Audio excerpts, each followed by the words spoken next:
So, good evening to all of you and the students who are in the class online in the future as well. The last class we covered the discussion about the basic details in the starting phase of the carbon and its compound. हमने कुछ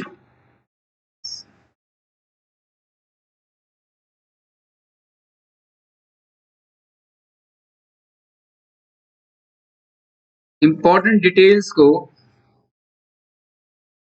analyse किया था। सबसे बड़ी बात तो हमने ये देखा था कि कार्बन कंपाउंड जो होते हैं वो किस कारण से होते हैं, वो कौन सी बॉन्डिंग के पीछे कौन से बॉन्डिंग उसका बेसिक रीजन है behind, right? So in the last class we covered the structural detail as far the formation of organic compounds are concerned, and we came across about the covalent bonding, the polar and non-polar, and then single covalent bond, double and triple covalent. That's what we have covered in the last class. तो आज हम इस discussion को थोड़ा आगे बढ़ाते हैं। Actually में ये जो चैप्टर है basically related to the significance of carbon.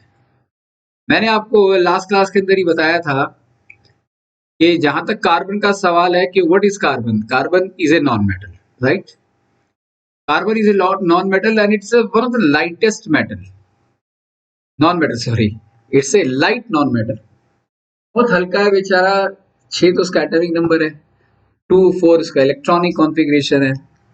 any the atom of any other element can interact and can obviously dictate it, but the moment it combines with itself, right, the entire scenario of the carbon changes, and that's what we are supposed to look after. तो आज के session के अंदर हम देखेंगे कि what is the practical significance of carbon in our daily life. Question लिखो, write a short note, write a short note on the significance of carbon,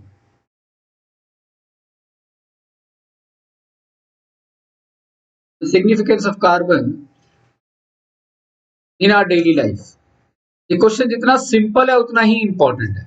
तो इसकी शुरुआत हम ऐसे करेंगे, carbon is a non metal and it is available in the 14th group of the periodic table. अब 14th में क्यों है ये हम पीरियोडिक क्लासिफिकेशन ऑफ एलिमेंट्स के दौरान देखेंगे। कार्बन एक ऐसा एलिमेंट है जो कि बहुत ही स्मॉल क्वांटिटी में मिलता है, right, but do exist, right, it is available in a very small quantity, right, in the life itself surrounding us. And as far as the percentage existence of carbon is concerned, 0.01% of carbon is available in the form of minerals. Minerals का मतलब क्या हो गया? Carbohydrates, sorry carbonates, कोल, petroleum, जो कि earth crust के ऊपर मिलते हैं, उन सभी में कार्बन होता है।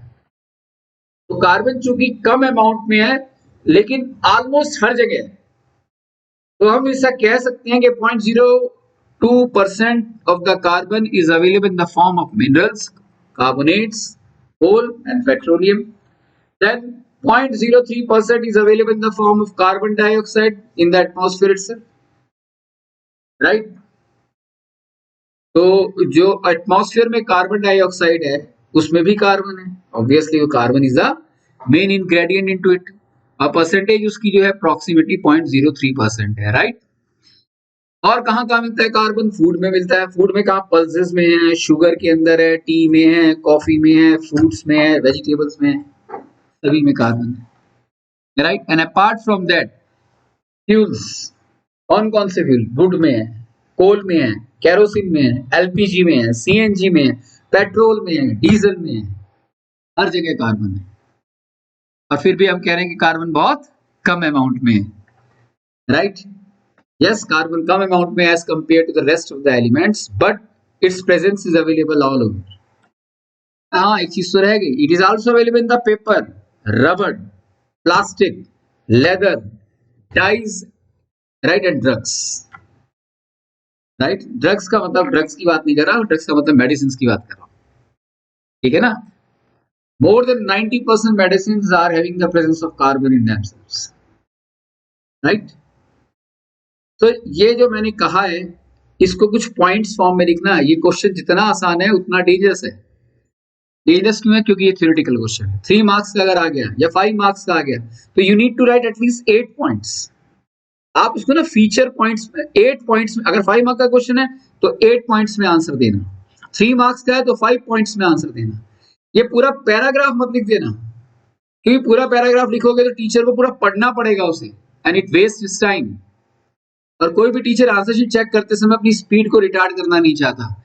आप जो भी लिखें की पॉइंट्स फॉर्म में लिखें, अंडरलाइन कर दें, राइट? तो वहां क्या होगा कि उसने सिर्फ सारे सेंटेंस को पढ़ना ही नहीं है, की पॉइंट्स को देख लेना, यू गेट फुल मार्क्स। तो जो भी मैंने अभी कहा है उसे आप उसके अकॉर्डिंगली मेंशन करना, पॉइंट्स फॉर्म में लिखना। तो ऑलमोस्ट मैंने सारे इंपॉर्टेंट पॉइंट्स आपके सामने रख दिए। अब कार्बन जो है हमें मिलता है तो किस किस तरीके से मिल सकता है? तो next is the occurrence of carbon. आज हमने सबसे पहले देखा importance of carbon, the significance of carbon in daily life. दूसरा, अक्रेंस ऑफ कार्बन, नोट्स अपने आप बनाना। कार्बन एब्सोल्यूट फ्री स्टेट में अपनी प्योर फॉर्म में, राइट, 3 तरीके से मिलता है। The first one is diamond, second is graphite, and third one is a bulk crystal fluorines, right? So the very first one is free state. Free state के अंदर diamond is a pure existence of carbon, graphite is the pure existence of carbon itself, और फिर Buckminster Fluorines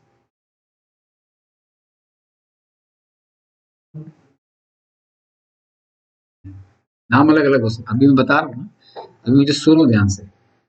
The free existence of carbon is also known as allotropes, allotropic form of carbon. So what do you mean by allotropes? आपको question आ सकता है, define allotropes. The existence of the same element in different physical state. An element which can exist in different physical state are basically known as allotropes. तो allotrope क्या है? एक ही element अलग अलग तरीके से अगर दिखाई देता है, उसकी फिजिकल अपीयरेंस, फिजिकल एग्जिस्टेंस बिल्कुल आपस में मैच नहीं करती, लेकिन है वही एलिमेंट ही, उसे हम क्या कहेंगे? एलोट्रॉप्स कहेंगे। जैसे डायमंड है, प्योर कार्बन है, graphite pure carbon. Can there is any comparison between diamond and graphite? Graphite से तो पेंसिल की लेड बनती है, diamond it's a priceless gift.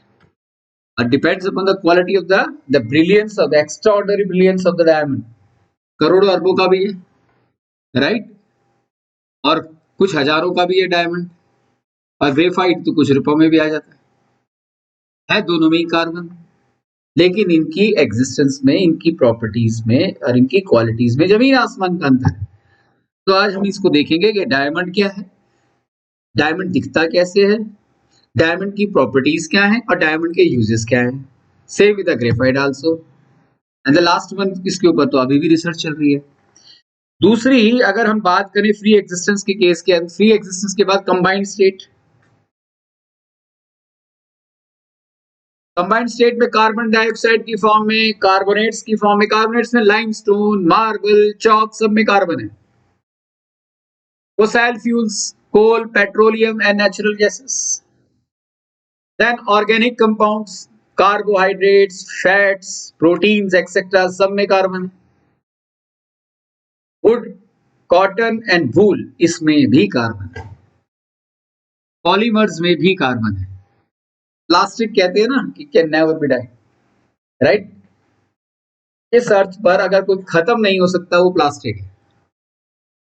तो प्लास्टिक पॉलीमर्स का एक मेन कंस्टिट्यूएंट है, और पॉलीमर्स के बारे में आप डायरेक्ट 12th क्लास में पढ़ेंगे। वो कभी खत्म नहीं किया जा सकता। 10-10 हजार साल पुराना प्लास्टिक आज भी है, राइट? प्लास्टिक ही एक ऐसा सब्सटेंस है on the earth crust which can never be eliminated. तो ये जो कुछ भी है, मैंने आपको इसकी इंपॉर्टेंस किस तौर पे बता दी कि भाई ये खाने में भी मिलता है, राइट, फोसाइल फ्यूल्स में भी मिलता है, और मिलता किस तरीके से, that's what we have also covered. ये थोड़ी थोड़ी सी थ्योरेटिकल डिटेल थी हमारी, क्या सबको क्लियर है ये? और ये जितना इजी है उतना ही इंपॉर्टेंट है। तो हमने अभी तक दो चीजों को देखा है, the importance of carbon in our life, and second one, how is it possible to look after the occurrence of carbon. तो इसके ऊपर भी आप छोटे से नोट्स अपने लेवल पे बना लेना, right. Now switch on to the allotropes.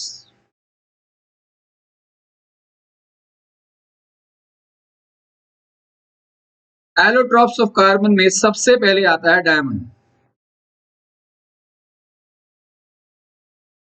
तो मैंने आपको बताया एलोट्रॉप्स किसे कहते हैं, various physical forms in which an element can exist known as allotropes. तो कार्बन की सबसे बेहतरीन प्योरेस्ट फॉर्म डायमंड है। And what is diamond? Diamond is basically a transparent colourless solid substance acquired with extraordinary brilliance, right? समझो इस बात को, notes अपने लेवल पे बनाना। हाँ, अगर लिख सकते हो तो लिखते रहो, इसमें कोई बड़ी बात नहीं है। The second one is as for the shape of the diamond is concerned. Diamond acquires regular tetrahedron shape. अब बात उठती है, what do you mean by tetrahedron? Tetra means 4.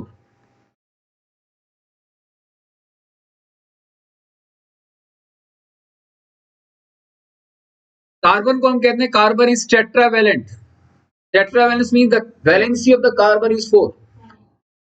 Carbon जिसका इलेक्ट्रॉनिक कॉन्फ़िगरेशन 2,4 है, तो कार्बन के 4 आउटर मोस्ट शेल में electron है, राइट। और the existence of diamond is to be seen in the form of tetrahedron shape. देखो tetrahedron आज से 9 साल पहले 9th क्लास के एनसीईआरटी में एक अपने आप में कंप्लीट टॉपिक था, 3 डायमेंशनल शेप्स में, जिसमें टेट्राहेड्रन था, प्रिज्म था, जिसके अंदर पिरामिड्स थे, और 3-3 पेज में जाके आंसर खत्म होते थे। अब मैं टेट्राहेड्रन बताऊंगी आपको। टेट्राहेड्रन तो आपने पढ़ा ही नहीं है क्या होता है टेट्राहेड्रन, राइट। फिर भी मैं थोड़ा सा कोशिश करता हूं। What do you mean by the tetrahedron existence of diamond is nothing but the single carbon attaches itself to the 4 other carbon. इस तरीके से जैसे मैं बता रहा हूं, जैसे मान के चलिए ये कार्बन है, ये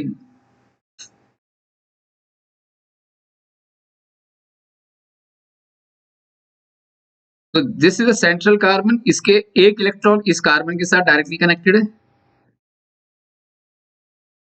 इसके साथ डायरेक्टली कनेक्टेड है, इसके साथ डायरेक्टली कनेक्टेड है, इसके साथ डायरेक्टली कनेक्टेड है, right. And they are connected in this way also, this way also, this way also, and this way also. This structure is known as tetra। 3-dimensionally दिखाई दे रहा है या नहीं? It seems that the tetrahedron shape is available onto this sheet, right? तो यहाँ main ये जो carbon है, this is carbon 1, this is carbon 2, this is carbon 3, this is carbon 4. So the 4 electrons of this central carbon connect itself, right, with the rest of the 4 other carbon atoms, right? This kind of shape is known as tetrahedron। अब tetrahedron का shape कैसे बनाना है मैंने आपके सामने create कर दिया। ये क्यों होती है शेप, क्या होती है, is not the part of our study right now। अब इसके जो 3 इलेक्ट्रॉन है उसको आप ऐसे दिखाएंगे बेटा, ये जो डैश है ना, ये मतलब the 3 electrons of first carbon now readily available to interact with the rest of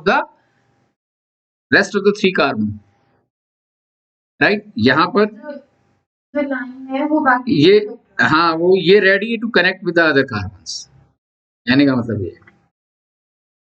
तो इसके 4 इलेक्ट्रॉन में से एक इलेक्ट्रॉन इसके साथ कनेक्ट हुआ, दूसरा इसके साथ, तीसरा इसके साथ, चौथा इसके साथ। इनफैक्ट दिस वन, हाँ ये मैं कर रहा हूँ,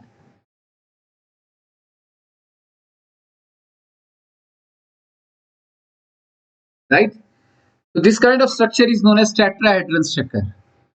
तो इस टेट्राहेड्रन स्ट्रक्चर की अपनी कॉन्फ़िगरेशन है, इसके पीछे रीजन है, एंगल है, सब कुछ है, लेकिन that's not the part of study right now.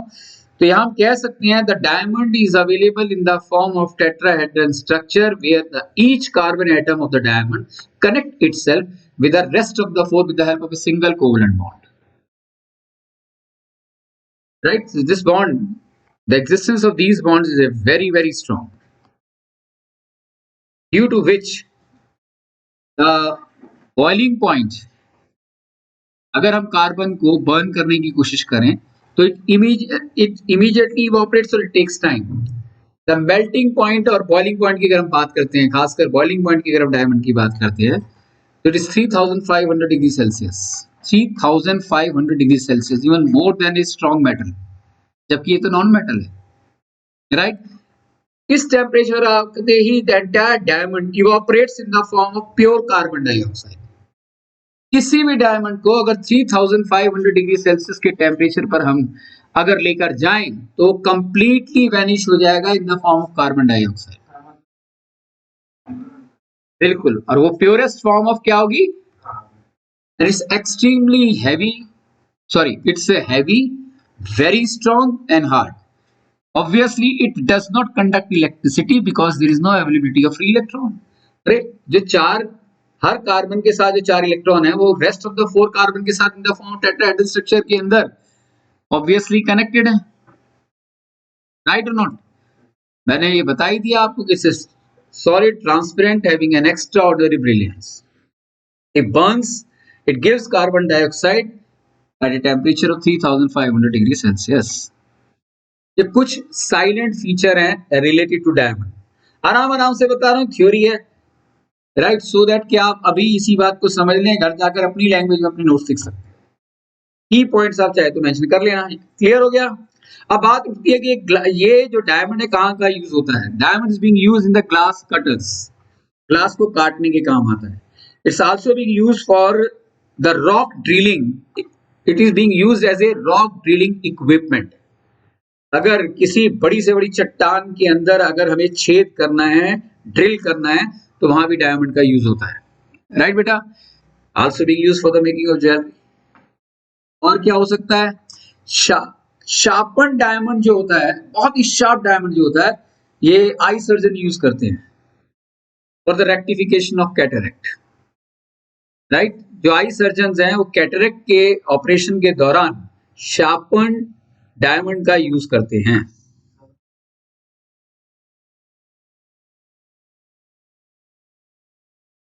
दोबारा बोल बेटा.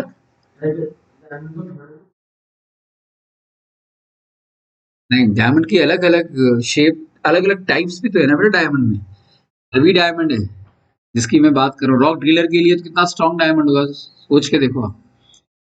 जो पूरी रॉक के अंदर ही छेद कर दे, राइट, ड्रिल कर सके उसे, तो it's a very strong diamond. होते हैं ऐसे. वो बात अलग है कि डायमंड की क्वालिटी अलग अलग है. मैंने आपसे कहा कि डायमंड जो है depending upon its brilliance and depending upon its various forms, diamonds, इतना सा डायमंड जो है करोड़ों रुपए का भी है, राइट? उतना बड़ा डायमंड जो है कुछ हजारों में भी आ जाएगा. तो डिपेंड करता है, वो एक अलग पार्ट हो गया. This is not the part of study right now. Clear? तो यूजेस में लिख लोगे आप, नोट्स बना लो, तो आपको क्वेश्चन एग्जाम में क्या आ सकता है थ्योरी के केस के अंदर के write the some salient feature of diamond. What are the salient feature of diamond and also explain it with the help of certain uses, right? इसके जो कुछ इंपॉर्टेंट यूज है उसके बारे में आप लिख सकते हैं. कोई डाउट यहाँ तक कुछ पूछना है? टेट्राहेड्रन शेप हो गई. हाँ, अब है ग्रेफाइट की बात करते हैं. दूसरी प्योरेस्ट फॉर्म क्या है?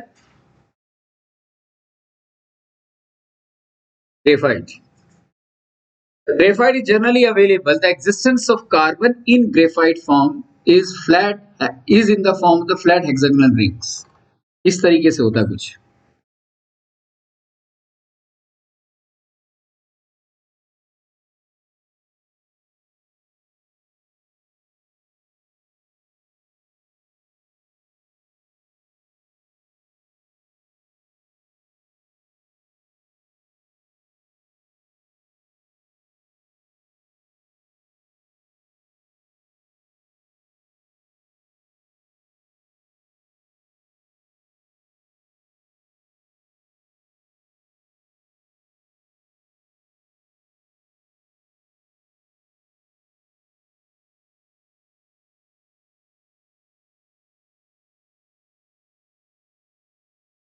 So here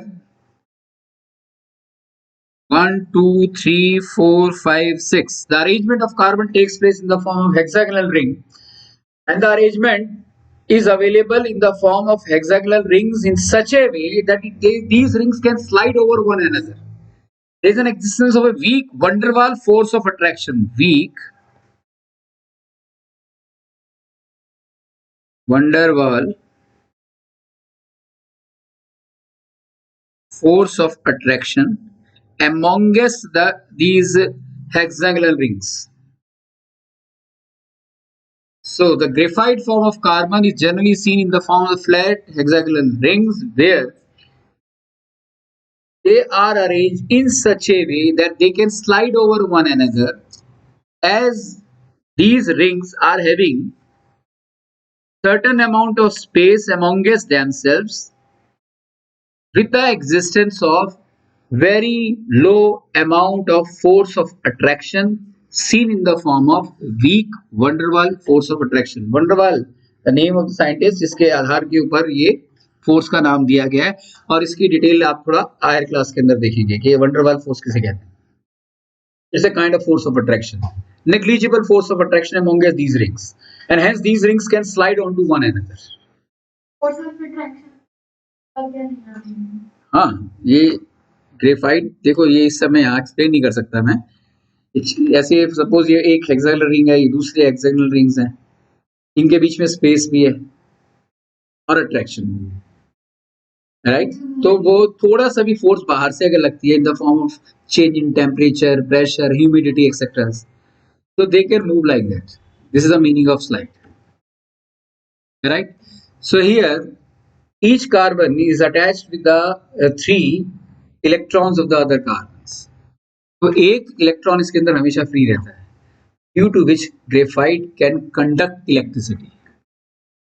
Diamond cannot conduct electricity because there is no availability of free electron, but as far as the graphite is concerned, graphite conduct electricity because of the existence of free electrons due to its structural explanation.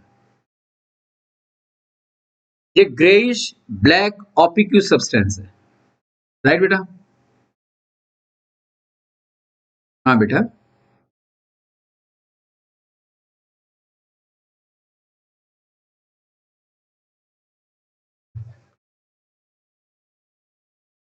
ऐसे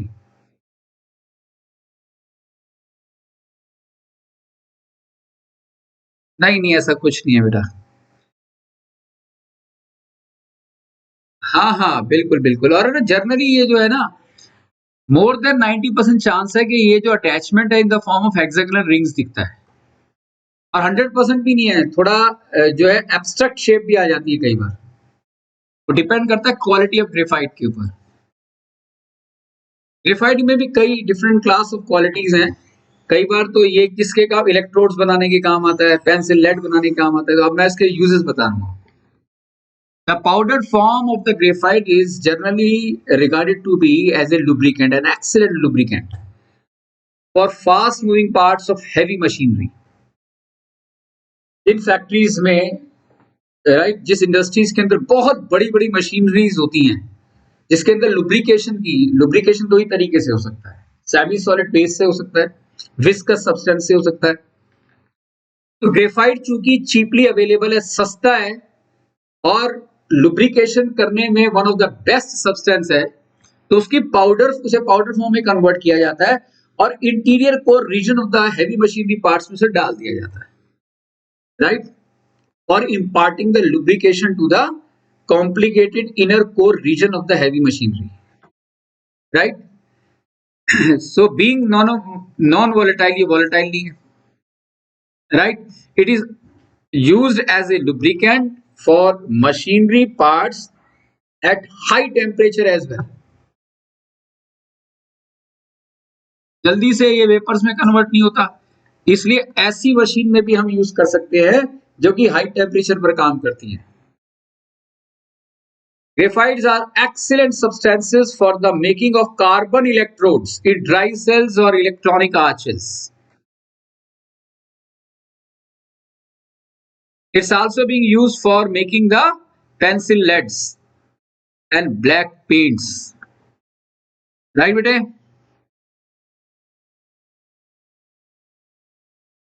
generally ये dark solid है at room temperature, और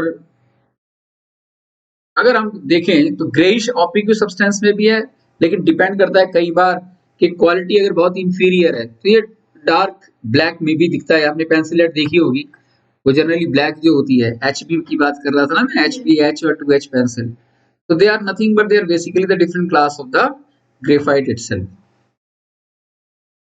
तो ये कुछ थोड़ा सा theoretical portion हम कर रहे हैं, लेकिन हमारी मजबूरी है करना, ये याद करना है। मुझे थ्योरी थोड़ा पढ़ाने में बोरियत लगती है। आई थिंक आपको क्लियर हो गया होगा, राइट? हाँ बेटा, कुछ पूछ रहे हैं आप अंशिका? अभिनंदन, आप क्लियर है? Right. The last one is the bug minister Florence.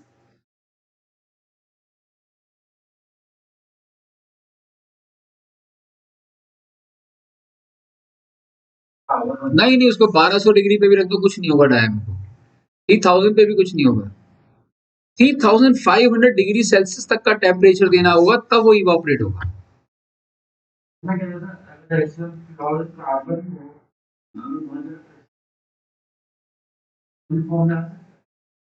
Excellent question. अगर हम प्योर कार्बन को एक्सट्रीम हाई प्रेशर के ऊपर रखते हैं तो हम आर्टिफिशियल डायमंड्स भी बना सकते हैं, आर्टिफिशियल डायमंड्स भी बनते हैं, राइट? लेकिन बड़ी कॉम्प्लिकेटेड और हाईली एक्सपेंसिव प्रोसेस है, and it requires extremely high temperature along with high pressure. बहुत ही कॉम्प्लिकेटेड प्रोसेस है। तो वहां पर हम एक नॉर्मल कार्बन को डायमंड में भी बदल सकते हैं regard to with artificial diamonds. Artificial diamonds मिलते नहीं है मार्केट के अंदर, राइट? आर्टिफिशियल ज्वेलरी के साथ जो होते हैं। Here, so the last one is the Buckminster Florence, and what is Buckminster Florence? ये अभी प्रैक्टिकली जो है पूरे वर्ल्ड में इसको नॉमिनेट नहीं किया गया है, अभी भी इसके ऊपर रिसर्च चल रही है बिकॉज इट्स एक्सट्रीमली अनस्टेबल। लेकिन जहां भी फ्रैक्शन ऑफ पीरियड के लिए इसकी स्टेबिलिटी दिखाई दी, तो कुछ ये एक तरीके से फुटबॉल शेप का दिखाई दिया, right? It is a cluster of 60 carbon atoms joined together leads to the formation of a spherical molecule. इसका formula C60। Buckminster Florence is basically a cluster of 60 carbon atoms joined together leads to the formation of a spherical molecule, football shaped, containing 20 hexagonal and 12 pentagonal rings of the carbon in a single molecule of it। देखो इस बात को मैं बोल रहा हूं, its cluster Buckminster Florence is basically a cluster of 60 carbon atoms. Is basically a cluster of 60 carbon atoms joined together to form a spherical molecule having football shape, spherical molecule C60 bracket में लिख देना, having football shape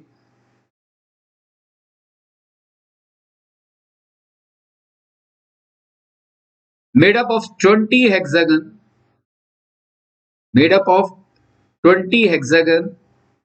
and 12 pentagon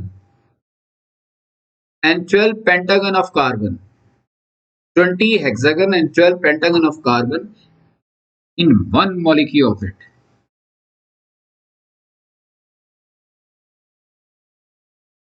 यानी कि Buckminster Florence की अगर हम एक molecule की बात करते हैं तो ऐसा लगता है कि वो एक मॉलिक्यूल को मैंने हाथ में लिया तो मैंने फुटबॉल को हाथ में ले लिया, राइट? जिसके अंदर 20 हेक्सागोनल रिंग्स अलग दिखाई देती हैं, 12 पेंटागोनल रिंग्स अलग दिखाई देती हैं। इस टाइप की शेप जो है अभी भी यही इसकी स्टैब्लिश शेप है, कोई नहीं कह सकता। Research is still going on, that's why this is not an official allotropic form of the carbon, लेकिन अभी काम चल रहा है इसलिए थोड़ा सा इसके बारे में बता दिया गया है।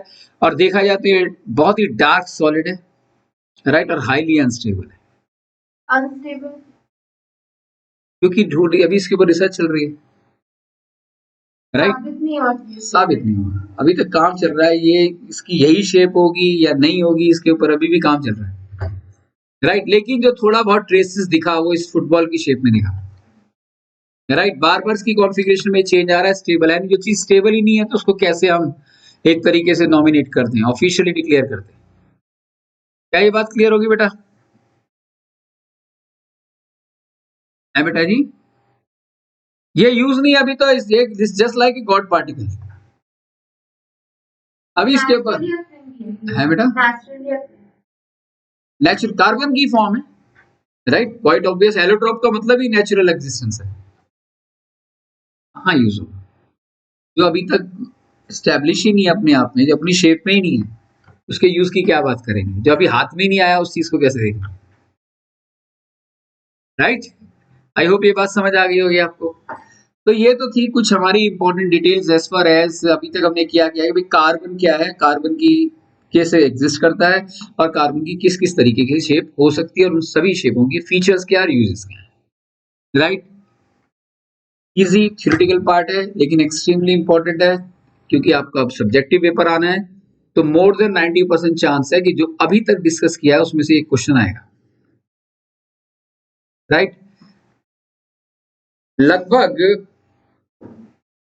150 200 पौने 200 साल पहले ये माना जाता था कि जितने भी ये ऑर्गेनिक कंपाउंड्स हैं ये गॉड गिविंग कंपाउंड्स हैं, they are through the vital forces, as all organic compounds approximately 150 years back considered to be available through the living beings only, like plants, animals, etc. ये माना जाता था कि organic compound जो है manufacture नहीं किए जा सकते,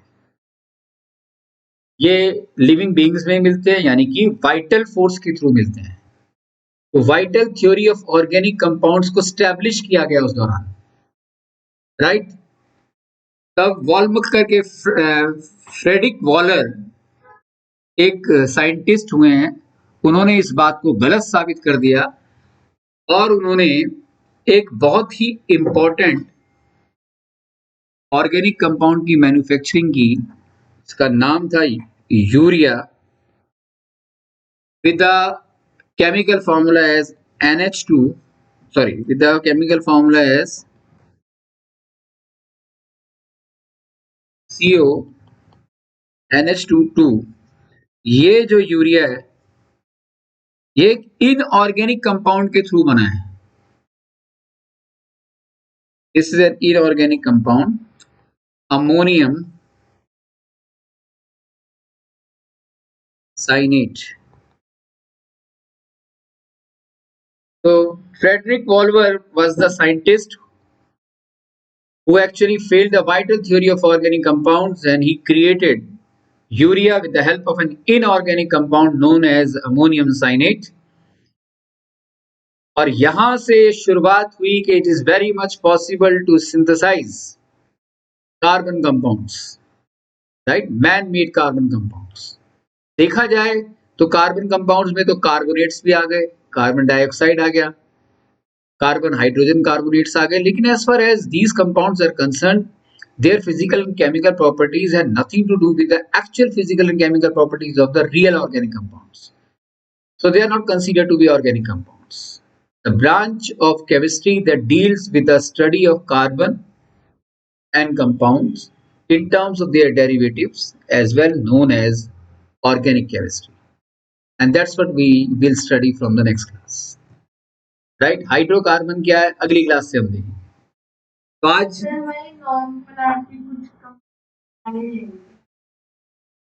H2O था, अमोनिया था, यही बताया था मैंने। वो तो मैं हाइड्रोकार्बन के साथ बताऊंगा, वो सारे सिंगल में, डबल में, ट्रिपल में, और उसके साथ नॉमेनक्लेचर करेंगे ना, वहां क्लियर होता जाएगा, वो सब अब बड़ी आसानी से क्लियर हो जाएगा। अभी तो हम देखेंगे C6H12 का, फिर देखेंगे हम C6H14 का, वो साथ साथ करेंगे। मैंने कहा था ना, वो जब हम हाइड्रोकार्बन पे जाएंगे, एल्केन, एल्कीन, एल्काइंस पर जाएंगे, तो वो नाम कैसे आते हैं उनके, वो देखना है हमने, और उनके स्ट्रक्चर्स को देखना है। सब कुछ इस ढंग से कवर कर दूंगा, कुछ भी नहीं बचेगा। तो हमारी बॉडी में भी जनरेट होता है, हाँ बिल्कुल सही बात है। तो जो इन्होंने किया था वो उन्होंने यही तो माना गया था कि प्लांट्स में, एनिमल्स में यूरिया क्रिएट हो सकता है, लिविंग बीइंग से यूरिया क्रिएट हो सकता है, लेकिन प्रैक्टिकली मैन मेड पॉसिबल नहीं है। इनने फर्स्ट टाइम प्रूव किया, राइट।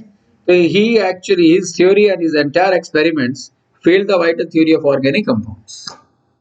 थोड़ी सी डिटेल आपको पता होनी जरूरी थी, राइट। तो ये थोड़ा सा आज की डिटेल है, आज इतना ही बहुत है। Leave over here and wish you a very happy new year and all the success to all of you, right. बहुत बेहतरीन साल जाए आपका, कैरियर के लिए बड़ा इंपॉर्टेंट है, और गॉड करे आप सब हेल्दी वेल्दी रहें। हाँ बेटे, मोस्ट वेलकम बेटा, टेक केयर। कहीं इधर उधर जाना नहीं है, कल घूमने मत जाना भाई, राइट। घर रहो सारे, हर एक साल के बाद नया साल आ जाता है, राइट। इसलिए अपनी निकलना समझदारी नहीं है, राइट। और वैसे भी तुम्हारे 1.5-2 महीने के बाद पेपर ही आने वाले हैं, दैट इज इट। आज जो भी मैंने कहा है ना, आप उसे बुक से पढ़ो एक बार और अपने आप अपने नोट्स क्रिएट करो। जो मैंने कहा है उसके तो मेन पॉइंट्स आपने लिख लिए हैं, but apart from that your job is to create your own theory. वो आपकी क्रिएटिविटी होगी जो आप भूलोगे ही नहीं, फिर तो उसके रिवीजन की जरूरत नहीं पड़ेगी, राइट। तो ऐसा करिएगा, कोई एज सच कोई हार्ड होमवर्क है नहीं, बस इतनी ही आपने काम करना है आज। असली ऑर्गेनिक केमिस्ट्री की क्लास से स्टार्ट होगी, राइट। बाय बेटे जी।